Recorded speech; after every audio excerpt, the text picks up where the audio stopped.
Interview start करने से पहले मैं अपने बारे में कुछ बताऊं आपको। मैं Abhishek Rai, founder and CEO the homeless India, जो आज आपके सामने प्रस्तुत हुआ आपका एक इंटरव्यू लेने के लिए। तो सर, इंटरव्यू में सवाल जवाब शुरू करने से पहले आप अपने बारे में कुछ बताएं हम। सबसे पहले मैं अभिषेक रॉय जी को बहुत बहुत धन्यवाद देना चाहूंगा इस इंटरव्यू को ऑर्गेनाइज करवाने के लिए। और जितने भी दर्शक हैं, जितने भी व्यूअर हैं, उनको देखेंगे, उनको सभी को बहुत बहुत धन्यवाद।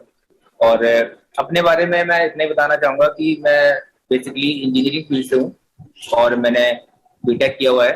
10 साल मेरे जॉब का भी एक्सपीरियंस है एक बड़ी एमएनसी कंपनी में। राजनीतिक क्षेत्र से भी मैं कहीं ना कहीं जुड़ा रहा, तो वहां का भी एक्सपीरियंस है। और पिछले कम से कम 12 से 15 साल से मैं आयुर्वेदिक फील्ड में बहुत एक अच्छे अभियान के तहत लोगों की समस्याओं को देखते हुए आयुर्वेदिक सेक्टर में बहुत अच्छा काम किया है। और करंट में मैं दिल्ली क्राइम व भ्रष्टाचार विरोधी मोर्चा के साथ इसमें पिछले 3-4 साल से काम कर रहा हूँ, जिसमें लोगों की समस्याओं के साथ और लोगों की जो ग्राउंड लेवल पे जो प्रॉब्लम्स है, उनको हम टीम के माध्यम से, संगठन के माध्यम से उनको सॉर्ट आउट करते हैं। अच्छा सर। तो सर, दिल्ली क्राइम प्रेस जो आपकी संस्था है, इस संस्था के बारे में कुछ बताइए सर। कार्यशैली क्या कार्य करती है? ये Delhi crime press, Delhi crime व भ्रष्टाचार विरोधी मोर्चा और Delhi journalism investigation research institute, ये सहयोगी संस्थाएं आपस में मिलकर काम कर रही हैं। पहला दिल्ली क्राइम व भ्रष्टाचार विरोधी मोर्चा जो है अपना नेशनल न्यूज़पेपर है, जो पूरे भारत में 29 राज्यों में इसका अखबार जाता है। और जो पाक्षिक अखबार है अपना, सभी लेवल पे आम पब्लिक है, जहां तक मीडिया नहीं पहुंच पाती है, जहां तक प्रशासन कई बार नहीं पहुंच पाता है, जिसकी समस्याओं को एक हाई लेवल तक अगर पहुंचाने का एक माध्यम होता है, नहीं हो पाता है। जो नीचे समस्याएं हैं, उन लोगों को अखबार के साथ जोड़ के, मतलब पाठक बना के इसका, उन लोगों की समस्याओं को हाईलाइट करके एक बड़े लेवल पे ले जाके उन समस्याओं का समाधान करवाना और उनके समस्याओं को एक अच्छे लेवल पे ले जाकर उनको एक्सपोज करना, वो हमारा मेन मकसद है अखबार का। प्लस एनजीओ जो है अपना, वो भी दिल्ली क्राइम और भ्रष्टाचार विरोधी मोर्चा के नाम से ही है। एनजीओ का काम है कि जितनी भी समस्याएं अखबार के माध्यम से हमारे सामने आती हैं, तो हम जो एनजीओ के पूरे भारत में जो पदाधिकारी हैं, जितने भी सदस्यगण हैं, जितने भी जनसंपर्क अधिकारी हैं, उनके माध्यम से ये भी हम कोशिश करते हैं कि उन समस्याओं को सॉल्यूशन कैसे निकाला जाए, उन समस्याओं से लोगों को निजात कैसे मिले।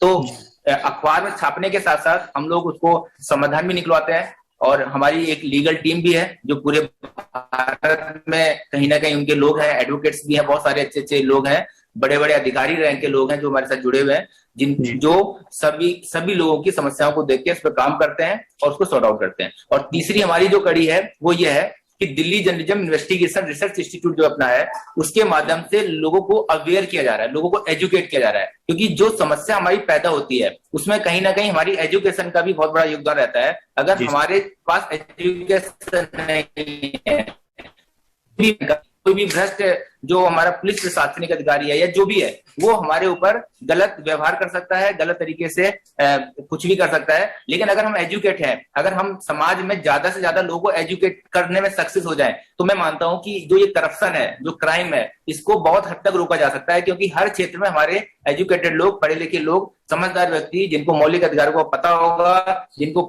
तो हम उन समस्याओं को जो आने वाली है उनको पनपने से पहले ही खत्म कर सकते हैं। इसलिए हमारा एक अभियान भी ये चल रहा है कि हम लोगों को एजुकेट करें, जिसके तहत हम 3 महीने का बेसिक जर्नलिज्म का कोर्स भी करवाते हैं, ऑनलाइन और ऑफलाइन दोनों तरीके से करवा सकते हैं।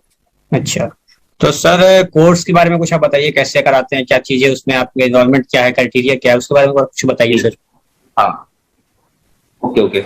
बेसिक जर्नलिज्म का जो हमारा कोर्स है, वो बेसिक इस चीज को लेके मुद्दा बनाया गया है कि अभी क्या होता है कि हमारे समाज में किसी भी सेक्टर से लोग होते हैं, कोई इंजीनियर होता है, कोई डॉक्टर होता है, कोई एडवोकेट होता है ना, किसी भी सेक्टर से, कोई प्राइवेट जॉब कर रहा है, कोई स्टूडेंट है, हाउसवाइफ, स्टूडेंट, जो भी है, हर किसी को 3 महीने का अगर जर्नलिज्म, बेसिक जर्नलिज्म का एक एजुकेशन कोर्स करवाया जाए, चाहे ऑनलाइन करे वो, चाहे ऑफलाइन करे, पूरे भारत से जी। तो उनका जो एजुकेशन का ग्राफ है, जो उनकी एक मतलब नॉलेज का लेवल अगर उनका बढ़ता है, तो उस समाज के अंदर अगर 100 लोग हैं, 100 में से 10 लोग भी इसका कोर्स कर लेते हैं या अपनी एक अवेयरनेस बढ़ा लेते हैं, तो उस समाज के अंदर होने वाली किसी भी समस्या को वो बहुत अच्छे से हैंडल कर सकते हैं। उस बात को, उस समाज की बात को प्रशासन तक ले जा सकते हैं। अच्छे शब्दों में अच्छे तरीके से कैसे प्रेजेंट करना है वो समझ सकते हैं।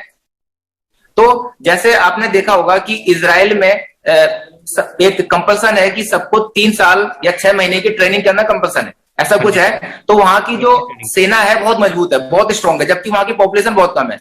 यहाँ पे भी वही हाल है कि अगर क्राइम और करप्शन को रोकना है या कम करना है तो हमारे वहां ज्यादा से ज्यादा लोगों को जर्नलिज्म के फील्ड में एजुकेट करना जरूरी है, चाहे वो किसी भी फील्ड से हो, चाहे वो डॉक्टर हो, चाहे वो इंजीनियर हो, चाहे वो कुछ भी हो, लेकिन जर्नलिज्म का जानकारी उसको होनी चाहिए, जिससे कानून और पत्रकारिता को लेके वो तालमेल बना के लोगों की समस्याओं को वहां तक पहुंचाए और उसका समाधान, ये बहुत जरूरी है। तो सर आपने जैसे बताया कि जो आपकी संस्था है मुख्य रूप से जो है कि भ्रष्टाचार के ऊपर विज्ञापन प्रकाशित करती है सर, तो सर ये बताइए कि भारत में जो है कि भ्रष्टाचार के बढ़ने का मुख्य कारण क्या है सर, आपको क्या लगता है? भ्रष्टाचार बढ़ने का जो मुख्य कारण है, 2 कारण है, वैसे तो बहुत सारे कारण है, लेकिन 2 कारणों को मैं सबसे ज्यादा मानता हूँ जो मेरी नजर में है। पहला कारण यह है कि हमारे भारत में जो एजुकेशन का थोड़ा एक पैरामीटर माना जाता है, वो ये माना जाता है, अब तो खैर ट्रेंड चेंज हो रहा है, वो ये माना जाता है कि एजुकेशन इसलिए करनी है कि हमें जॉब चाहिए या हमें मार्क्स चाहिए। एजुकेशन इसलिए नहीं करनी है कि हमें नॉलेज होनी चाहिए या हमें करप्शन के खिलाफ हमें अवेयर होना चाहिए, इसलिए नॉलेज नहीं लेते, इसलिए एजुकेशन नहीं करते। सिर्फ मेन मकसद क्या होता है कि हमें मार्क्स चाहिए, हमें नंबर ज्यादा आने चाहिए, हमें नौकरी मिल जाए, बस ये मेन मकसद है। लेकिन मेरा मानना है कि एजुकेशन के जो सिस्टम है अभी धीरे धीरे सुधर भी रहा है, मैं काफी दिन से देख रहा हूँ, बहुत काफी चेंजेस आ रहा है। एजुकेशन का जो सिस्टम है वो इसलिए ये सिस्टम चेंज करना चाहिए कि जो भी स्टूडेंट यहाँ से निकले तो वो जानकारी लेके निकले, वो अपने देश के प्रति जो हमारे मौलिक अधिकार है, जो हमारे कानून व्यवस्था है, उसकी बेसिक जानकारियां लेके निकले। वो ये लेके ना निकले कि मुझे सिर्फ मार्क्स लेने हैं। तो एजुकेशन का जो एक सिस्टम है उसको सुधारना चाहिए, उसको थोड़ा सा बदलना चाहिए, जिससे कि यहाँ से टैलेंटेड लोग निकले और अपने जो हम बोलते हैं ना कि क्राइम हो रहा है, करप्शन हो रहा है, ये हो रहा है, वो हो रहा है, तो हम लोग सरकार को या ताने देते रहते हैं, परिवार को ताने देते रहते हैं। ऐसा नहीं है। अगर भारत का हर नागरिक एजुकेट हो जाए, समझने लग जाए एजुकेशन के माध्यम से, तो मैं मानता हूं कि जो हमारे समाज में जितनी भी दिक्कतें हैं उसको आराम से सॉर्ट आउट किया जा सकता है। जी सर। और दूसरा क्या है कि जो हमारा एक जॉब का, जैसे जॉब मिलती है या किसी अधिकारी लोग होते हैं, तो वहां पर भी थोड़ा सा पैरामीटर होना चाहिए कि नॉलेज के हिसाब से, टैलेंट के हिसाब से बंदा जाना चाहिए, ना कि आरक्षण के हिसाब से, ना कि उसको छूट मिली है उसके हिसाब से, ना कि मार्क्स के हिसाब से। अगर टैलेंट है, अगर उस पद के लायक है बंदा तो जाना चाहिए। क्योंकि अभी मैं परसों बिहार का घटना देख रहा था, एक जगह है तो वहां पे बारिश से पूरा वो क्षेत्र मतलब डूब गया है, पूरा पानी भरा हुआ है। बेतिया जगह है, वहां का मैं वीडियो देख रहा था। तो वहां के जो नगर निगम के जो अधिकारी थे, वहां पे जाकर रिपोर्टर खुद बोलता है उनसे कि आप क्या कर रहे हैं। तो उनका कहना एक्सक्यूज ये था कि मैं 20 साल से हूं, लेकिन मुझसे पहले जो बंदा था उसकी गलती है ये। मतलब उसका जो मैंने उसका कमेंट देखा, मतलब बड़ा हंसने वाला कमेंट था कि 20 साल से मैं हूं इस नौकरी पे, लेकिन जो मुझसे पहले अधिकारी थे उनकी गलती है कि आज ये बेतिया डूबा हुआ है। तो एजुकेशन की कमी है। मतलब हमारे यहाँ टैलेंट बहुत है, लेकिन उस टैलेंट को सही जगह लगाना है, ना कि आरक्षण के बल पे लगाना है। गलत तरीके से नहीं जाना चाहिए अधिकारी, सही तरीके से अगर जाए तो मैं समझता हूँ तो बहुत सारी समस्याओं को रोका जा सकता है, बहुत सारे समाधान निकाले जा सकते हैं। ये मेरा मानना है और दिल्ली क्राइम का भी मानना है। ये सर लोगों में जिम्मेदारी और सर मानसिकता की कमी है, जो कि लोग अपने इस पे ध्यान नहीं देते सर। हमेशा दूसरों की बुराइयां और गलतियां देखते रहते। तो सर अगला प्रश्न यह है कि सर आजकल के जो है कि शिक्षा के क्षेत्र में भी कुछ बहुत तरह के फर्जीवाड़े सर देखे गए हैं, तो सर जिससे कि छात्र जीवन भी है जो जिससे बहुत बुरा असर पड़ रहा है सर। तो सर ये बताइए कि आपकी जो ये पहल है इसके प्रभाव क्या पड़े हैं सर इस क्षेत्र में? हाँ, बहुत अच्छा क्वेश्चन है आपका। शिक्षा के क्षेत्र में जो भी फर्जीवाड़ा हम लोगों ने देखा है, मैंने भी कई सालों से मैं देखता आ रहा हूँ कि मैंने यहां तक देखा है कि पैसे देके मार्कशीट भी बनती है, सब कुछ होता है। मतलब ये हम फर्जीवाड़ा बोल दो या अपने आप को धोखा बोल दो कि अपने आप के साथ हम बहुत बड़ा धोखा कर रहे हैं, और आने वाली जो पीढ़ियां है हमारी, जो आने वाली जनरेशन है, उसके साथ बहुत बड़ा गलत होने वाला है। क्योंकि आज तो चलो ठीक है आपने जो कर लिया, लेकिन आने वाली जनरेशन बिगड़ने वाली है और गलत तरीके से अपना सर्टिफिकेट बनाने वाली है। और दूसरा इसका इसका देश के ऊपर बहुत फर्क पड़ने वाला है। क्योंकि जो युवा जनरेशन हमारी है, जो एक युवा जनरेशन स्कूलों से, कॉलेज से निकलती है, डिग्री कॉलेज से निकलती है, तो उनके ऊपर देश का बहुत बड़ा एक जिम्मेदारियां होती हैं कि वो आने वाले टाइम में देश को वही चलाएंगे। तो हमारा जो दिल्ली क्राइम का जो मेन मुद्दा है, मेन मकसद है, वो युवाओं को संगठित करना, एक साथ लाना और कोशिश करने की हर युवा को जर्नलिज्म की 3 महीने की जानकारी देना, बेसिक जानकारी देना, जिससे क्या फायदा होगा कि अगर कहीं पे करप्शन या पढ़ाई के मामले में भी अगर कुछ गलत हो रहा है तो वो युवा ही है जो उस चीज को एक्सपोज करेंगे और जो उस चीज को सुधारेंगे।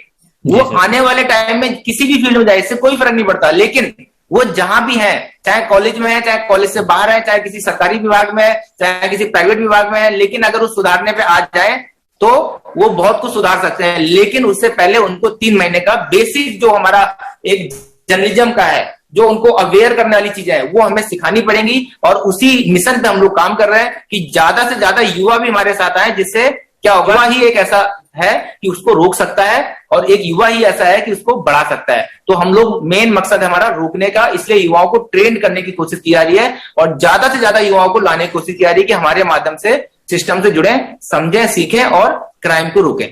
जी सर। सर, युवाओं के ऊपर ही भविष्य टिका हुआ है भारत का, तो युवाओं को सर जागरूक होना बहुत जरूरी है सर। तो सर, जैसे कि भारत में देखा गया है कि आज से आने वाले पिछले कुछ सालों में सर बलात्कार जैसे जो है घटनाएं बहुत ज्यादा बढ़ी है सर। तो सर, आपका जो ये क्राइम प्रेस है, जो प्रकाशन है सर, इस पे कैसे आवाज उठा रहे हैं सर आप? जी, बहुत अच्छा सवाल आपका लगा और ये सवाल बहुत ही जरूरी भी है, आज के टाइम के हिसाब से बहुत जरूरी है। खासकर इंडिया के यूथ जनरेशन के लिए ये जो मैसेज जाना चाहिए आपके माध्यम से बहुत जरूरी है।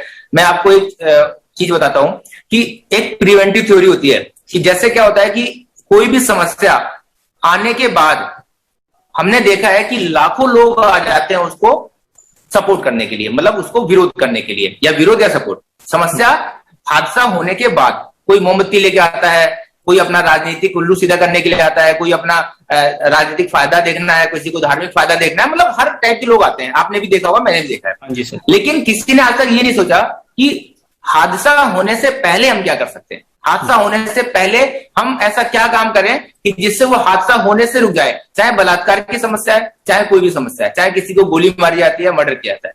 हमने ऐसे बहुत सारे वीडियो देखे हैं, आपने भी देखे होंगे कि हादसा हो रहा है, मतलब सामने वाला बंदा गलत कर रहा है, क्राइम कर रहा है, या चाकू मार रहा है, गोली मार रहा है, लेकिन बगल से कई लोग निकलते हुए हमने देखे हैं जिनको कोई मतलब नहीं होता कि हम इसको रोकें। उनको अपनी जान की पड़ी रहती है, ठीक है, लेकिन वो ध्यान नहीं देते। क्यों नहीं देते? क्योंकि उनके माइंड में ये सिखाया नहीं गया है, उनको संस्कार नहीं दिया गया है कि अगर कोई गलत आप देखते हो तो उसके लिए अपनी जान की बाजी भी लगा देनी चाहिए और उसको रोकने की कोशिश करनी चाहिए। अब हमारा प्रिवेंटिव थ्योरी क्या है? हमारा यह है कि जब दिल्ली क्राइम के ज्यादा से ज्यादा जो हमारी स्टूडेंट लड़कियां हैं, बेटियां हैं, बहन है, उनको ज्यादा से ज्यादा अगर इस संगठन से जोड़ा जाए और ज्यादा से ज्यादा गर्ल्स जो ऑफिस से जाती हैं, कॉलेज से आती हैं, उनके पास आई कार्ड अगर होता है, दिल्ली क्राइम प्रेस मेंबर का आई कार्ड होता है, उनमें से कुछ लड़कियां जो है अपना रिपोर्टर का कोर्स भी करें यहाँ से, सबको कंपलसरी नहीं है कि सब करें, लेकिन जिसको इंटरेस्ट है वो करें। लेकिन अगर ये जो फीता है, ये आई कार्ड अगर होता है, तो मैं मानता हूं, मेरा जो मानना, खुद का मानना है कि जो क्राइम है या बलात्कार जैसी घटनाएं हैं उसको कम से कम 80 से 90% होने से रोका जा सकता है। क्यों? क्योंकि जो क्रिमिनल आदमी होता है, जो गलत इंसान होता है, उसको सबसे ज्यादा डर लगता है इस चीज से कि कहीं कोई ये जो कार्ड है इससे कहीं कोई मेरे ऊपर मुसीबत ना जाए। तो उसको एक सबक सिखाने का या उसको हिंट देने का, चेतावनी देने का ये बहुत अच्छा माध्यम है। इससे क्या होगा कि हमारे जो आने वाली जो बहन बेटियां हैं, जो स्कूल कॉलेज से निकलती हैं, जिनके पास ज्यादा खतरा रहता है, तो उनको जानकारी भी देने की कोशिश हम लोग करते हैं, अवेयर करेंगे और ज्यादा से ज्यादा लोगों की जो मानसिकता है वो हम चेंज करेंगे इस कार्ड के माध्यम से, पाठक प्रोत्साहन योजना के माध्यम से, कि उनके सामने अगर गलत हो रहा है तो उसको रोकना है, प्लस अपनी सुरक्षा भी करनी है, क्योंकि अपनी सुरक्षा पहले जरूरी है, फिर उसके बाद दूसरे की सपोर्ट करनी भी जरूरी है। जी सर। सर, हम अपनी मदद नहीं करेंगे तो सर दूसरा थोड़ी आएगा हमारी मदद करने के लिए। सर, हमको मदद करनी जरूरी है सर, तभी हम क्राइम को रोका जा सकता है सर। तो सर, जैसे कि एक पत्रकार होना के पत्रकार का जीवन सर बहुत सारी चुनौतियों से भरा होता है, तो सर पत्रकार को जीवन में किन किन चुनौतियों का सर सामना करना पड़ता है? हाँ, पत्रकार का जो वैसे तो बहुत सारी पत्रकार के सामने चुनौतियां होती हैं, बहुत एक चैलेंजेस ये पद है पत्रकार का जो ये है, लेकिन मेरे ऑब्जर्वेशन मेरा ये है कि 2 पॉइंट ऐसे हैं जो पत्रकार को सबसे ज्यादा चैलेंजेस होते हैं। 2 पॉइंट कौन कौन से हैं? पहला पॉइंट यह है कि पत्रकार को सुरक्षा का बहुत बड़ा एक फैक्टर होता है। हमने देखा है पिछले कई सालों में कि अगर किसी पत्रकार ने किसी भी भूमाफिया के खिलाफ या किसी भी बड़े करप्ट अधिकारी के खिलाफ अगर आवाज उठाई है तो या तो उसको जेल होती है या उसको गोली मार दी जाती है। ऐसा मैंने बहुत सारे हादसे देखे हैं, अपने आसपास के क्षेत्र में भी देखे हैं। और उसके साथ समस्या ये आती है कि वो मीडियम फैमिली से होता है, वो कोई हाई फाई फैमिली से नहीं होता है, और उसका जो परिवार होता है उसके मरने के बाद, उसके मर्डर होने के बाद कि सिर्फ कोर्ट के चक्कर काटता है, लेकिन उनके साथ बहुत सारी दिक्कतें आती हैं। कोर्ट केस लड़ने में भी बहुत सारी दिक्कतें आती हैं। उनका कोई सपोर्ट भी मैं समझता हूं बहुत ज्यादा लोग नहीं करते हैं। और दूसरी समस्या ये आती है कि उनके पास फाइनेंशियल बहुत स्थिति वीक होती है, क्योंकि पत्रकार जिस तरीके से मेहनत करता है उस तरीके से उसको पैसा इतना नहीं मिल पाता है। आजकल वैसे मैं देख रहा हूं कि सरकार भी, केंद्र सरकार भी बहुत ज्यादा ध्यान दे रही है मेडिकल हेल्थ वगैरह लाने के लिए, उनके लिए, पत्रकारों के लिए, लेकिन समस्याएं हैं। अब समस्या को सॉल्व करना है तो हमारे माध्यम से अगर हम जो मिशन से काम कर रहे हैं, हमारे माध्यम से दोनों चीजें सॉल्व हो रही है। पहली चीज, एक धमकी देने की या मारने की, जान से मारने की जो समस्या है वो इसलिए सॉल्व हो रही है क्योंकि हम लोग सब यूनाइट हो रहे हैं। अगर एक शहर है तो पहले क्या होता था, एक शहर के अंदर 2 या 4 पत्रकार होते थे तो उनको आराम से खरीद लिया जाता था या धमका दिया जाता था या मार दिया जाता था। अब एक शहर के अंदर अगर हमारे 4 पत्रकार हैं तो कम से कम 500 पाठक हैं। अब इस चीज को आप समझिए, 4 अगर पत्रकार है हमारे शहर के अंदर तो 500 पाठक है जो एक साथ मिलकर काम कर रहे हैं क्राइम के खिलाफ। तो उनको धमकाना तो बहुत दूर की बात है, उनको कोई आंख भी नहीं दिखा सकता। और खरीदने वाली जब बात आती है, रिश्वत वाली बात आती है, तो रिश्वत देने वाला वो सिर्फ एक आदमी को खरीद सकता है या 4 लोगों को खरीद सकता है, 500 लोगों को एक साथ कोई नहीं खरीद सकता। तो यहाँ पे पॉसिबिलिटी ज्यादा रहती है कि क्राइम को एक्सपोज होने के चांसेस ज्यादा रहते हैं। बात रही पैसे की, अगर पैसे की बात करें तो हमारा जो इंस्टीट्यूट है इसके माध्यम से अगर कोई पत्रकार बनके या उसका पुराना एक्सपीरियंस है तो अगर ज्यादा से ज्यादा लोगों को एजुकेट करता है, एडमिशन दिलाता है इंस्टीट्यूट में, अवेयर करता है, तो वहां से एक सिस्टमेटिक तरीके से उसको इनकम भी आएगी। जिस तरीके से इंस्टीट्यूट में अगर पैसा जाता है, फीस जमा होती है, तो उसका 10 to 20% उसको भी मिलता है, जिससे क्या होगा, उसकी फाइनेंशियल स्थिति भी होगी और वो निष्पक्ष तरीके से काम कर सकता है, क्राइम के खिलाफ फाइट कर सकता है, लड़ सकता है। जी सर, अच्छा सर, बहुत बढ़िया काम है सर ये आपका। लोगों को जुड़े रहना जरूरी है सर, क्योंकि एकता में सर ताकत है, वरना तो बहुत प्रॉब्लम आ जाती है सर फिर।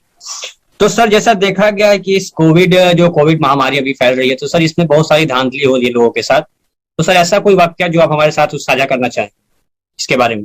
जी हाँ, कोविड वाला पॉइंट बहुत जरूरी था आपका, अच्छा ये सवाल लगा, क्योंकि ये टाइम भी ऐसा चल रहा है कि कोविड-19 का ये जो सब्जेक्ट है बहुत ही संवेदनशील है और इसमें कई लोगों की जिंदगियां भी गई हैं। लेकिन एक हादसा मेरे साथ भी हुआ, मैं अपना ही हादसा बताता हूँ कि हुआ तो कई लोगों के साथ है। एक बार एक स्टेट है, स्टेट का भी मैं नाम भी लूंगा क्योंकि वो मैटर क्लोज हो चुका है। एक स्टेट में एक जगह से एक खबर ये आई थी कि वहां के जो पेशेंट हैं उनके किडनी, लीवर वगैरह निकाले जा रहे थे। तो मैंने उसको हाईलाइट किया था सोशल मीडिया पे और न्यूज में लगवाया था मैंने अपने। तो उसके जो साइड इफेक्ट आया था वो ये आया था, अब इस लॉजिक को समझना, अभी होता है क्या है, अभी प्रेजेंट में क्या चल रहा है, अभी हमें करना क्या, इस पॉइंट में क्या करना चाहिए। जो इसका साइड इफेक्ट मुझे मिला था, तो 2 साइड इफेक्ट मिले थे। नंबर 1, उस पोस्ट में जो फोटो लगा हुआ था, उस फोटो वाली महिला ने मेरे ऊपर मानहानि का केस किया था जी। उसने ये नहीं सोचा कि जो ये मैटर उछाला गया है, इस मैटर पे हम लोग क्या कर सकते हैं, मतलब इसको कैसे हाईलाइट कर सकते हैं, कैसे। उसने सिर्फ अपने आप को बचाव के लिए मेरे ऊपर मानहानि का केस किया था, ठीक है, नंबर 1। नंबर 2, कुछ यूट्यूबर थे, कुछ बुद्धिजीवी लोग थे जिन्होंने इस मैटर को उछालने के बदले इस मैटर को दबाने के लिए अपने पूरी ताकत लगा दी।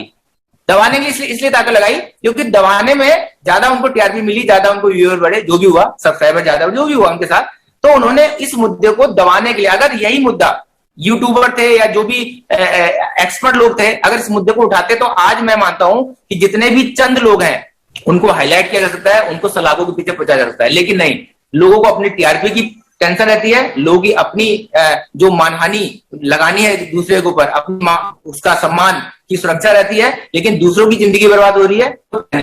तो मैं यही बोलना चाहूंगा, कुछ चंद लोग हैं हमारे आके लोगों की जिंदगी के साथ कर रहे हैं, उनको रोकने के लिए एक ही पॉइंट है कि ज्यादा से ज्यादा लोग, ऐसे अवेयर वाले लोग, जो मैं स्टार्टिंग से ही बोल रहा हूं, हमारे बीच में होने चाहिए, हर जगह होने चाहिए, जिससे क्या होगी, गलत घटना अगर कोई अंजाम देने की कोशिश करता है उसको रोका भी जा सके और उसको, उसका जो सही जगह है उसको वहां पहुंचाया जा सके। जी सर लोगों को, इसलिए आज के टाइम ऐसा है कि कुछ लोग ऐसे हैं जो गलत काम करते हैं, जिससे पूरा सिस्टम बदनाम होता है, उन्हीं लोगों को रोकना है बस। जी सर, लोगों को सिर्फ अपनी पढ़िए, देश के में क्या हो नहीं हो उससे क्या असर पड़ता है सर, कोई फर्क नहीं पड़ता। कुछ लोग ऐसे हैं जिनको सिर्फ अपना फायदा देखना होता है। तो सर जैसा है कि भारत में ऐसे कौन कौन से मुद्दे हैं सर आपके हिसाब से कि जिन पे काम करना बहुत आवश्यक है लेकिन उनको नजरअंदाज किया जा रहा है सर? हाँ, काम करना आवश्यक है, ऐसे बहुत सारे खैर मुद्दे हैं, लेकिन मैं सिर्फ 2 ही मुद्दे की बात करूंगा, क्योंकि बहुत सारे मुद्दे अगर हम लेके बैठेंगे तो टाइम भी बहुत वेस्ट होगा। 2 मुद्दे ऐसे हैं, एक हमारा पढ़ाई एजुकेशन का और एक हेल्थ का, मेडिकल का। 2 चीजें ऐसी हैं, अगर इस पे काम तो हो रहा है, मैं ये नहीं कहता काम नहीं हो रहा है, काम हो रहा है, लेकिन जो हमारा काम के साथ जो सिस्टम है, जो नीचे सिस्टम में लोग हैं, वो कभी नहीं चाहते। वो इसलिए नहीं चाहते क्योंकि उनको अपना स्वार्थ दिखाई देता है। वो अपना स्वार्थ छोड़ के अगर सिस्टम को सुधार दें तो ये जो एजुकेशन का मुद्दा और जो मेडिकल का मुद्दा, जो हेल्थ का मुद्दा, अगर इस मुद्दों को, दोनों चीजों को अगर अच्छे से मेंटेन किया जाए अपने सिस्टम के माध्यम से, सरकार के माध्यम से, या जिसकी भी माध्यम से, हमारे नागरिक के माध्यम से, तो मैं मानता हूं कि ये देश बहुत आगे निकल सकता है। देश के युवा साथी हमारे बहुत आगे निकल सकते हैं, क्योंकि एजुकेशन अगर नहीं है तो वो आगे जाके क्राइम करता है। अगर उसको एजुकेशन नहीं है, अगर उसको कोई पद मिल गया, एजुकेशन बहुत जरूरी है। और अगर मेडिकल हेल्थ की सुविधा नहीं है तो बेमौत लोग मारे जाते हैं, लापरवाही से लोग मारे जाते हैं। तो इस सिस्टम को और ज्यादा अपग्रेड करने की जरूरत है मेरे हिसाब से। और इनको जितना इंप्रूव हम करेंगे, बाकी के जो सारे सिस्टम है, बाकी के जो जितने भी सेक्टर है, उनमें अपने आप इंप्रूवमेंट होगा, अपने आप सुधार होगा और देश और उतना आगे जाएगा। जी सर, शिक्षा सर स्वास्थ्य नहीं रहेगा तो इंसान आगे जीवन में करेगा क्या सर? तो सर जैसा कि है कि भारतीय संविधान जो है उसके कुछ ऐसे कानून हैं जो कि लोगों ने, कानून भी खैर तो बहुत सारे लोगों ने बर्बादी करी रखी है, जो कानून को लोग नहीं मानते सर, लेकिन कुछ ऐसे कानून बताइए जिसकी लोगों ने पूरी तरह से धज्जियां उड़ा रखी है भारत में। जी, कानून की धज्जियां तो बहुत सारे कानूनों की धज्जियां उड़ाई गई हैं और कुछ स्वार्थ, अपने स्वार्थ होते हैं या कुछ इनकी पावर होती है तो धज्जियां उड़ती हैं। लेकिन 2 कानून ऐसे हैं मेरी नजर में 2 कानून ऐसे हैं जिसकी खुलेआम धज्जियां उड़ाई जाती हैं और जिसको पता होता है कि धज्जियां उड़ाई जा रही हैं वो भी कुछ नहीं बोल पा रहा है। पहला कानून है दहेज एक्ट। जी सर, दहेज प्रथा। जी, इसको इसलिए लाया गया था कि जो हमारे बहन बेटियां हैं जिनके साथ अत्याचार हो रहा है शादी के बाद, उनको रोका जा सके, उसके ग्राफ में कमी लाई जा सके। लेकिन हो रहा है ये होता उल्टा है कि इसके माध्यम से बहुत सारे बेकसूर लोगों को फंसाया जाता है, जिनकी लाइफ पूरी बर्बाद हो जाती है, जिनका पूरा परिवार बर्बाद हो जाता है और वो बेचारे कुछ नहीं कर पाते। जब तक वो सही साबित अपने आप को कर पाते हैं तब तक उनका पूरा लाइफ स्पॉइल हो चुकी होती है। नंबर 1। नंबर 2, एक हरिजन एक्ट। अगर किसी को गाली भी दे दो तो उसके ऊपर हरिजन एक्ट ऐसे लगेगा कि पहले अरेस्ट किया जाता है फिर पूछताछ होती है। तो ये जो 2 कानून है ये बहुत अच्छे के लिए है, बहुत, मैं ये नहीं कहता कि गलत है, लेकिन इनका दुरुपयोग किया जा रहा है।